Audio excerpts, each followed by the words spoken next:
Почти приключваме видеото, но имаме още малко време. Сега ще направим чорбагажник. Не е много обикновен чорбагажник. Така, да започваме.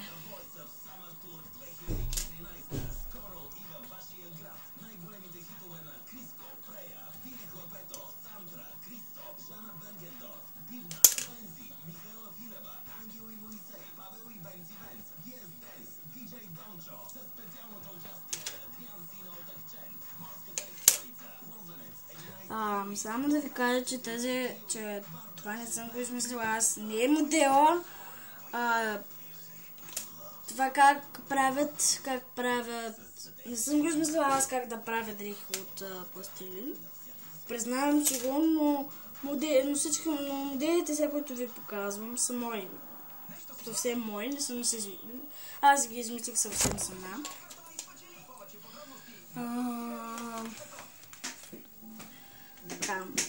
На мен просто реших да ви го покажа, ако не те ги гледали клипчета и да знаете за това, аз реших да ви го покажа, защото мен много ме вдъхнови. Въобще не е трудно, но трябва да си измислите моделчета, пък може и да гледате, затова първо гледайте модели, а пък после си измисляте, за да може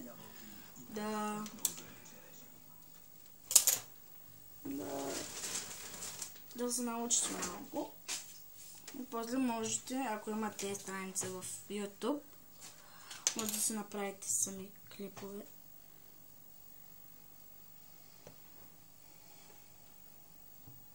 Още малко и превършване. Опа.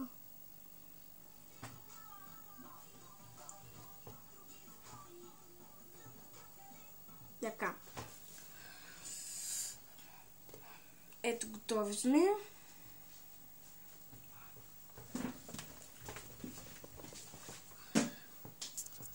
Това бях аз, Цвети. И ви представих този модел на колко.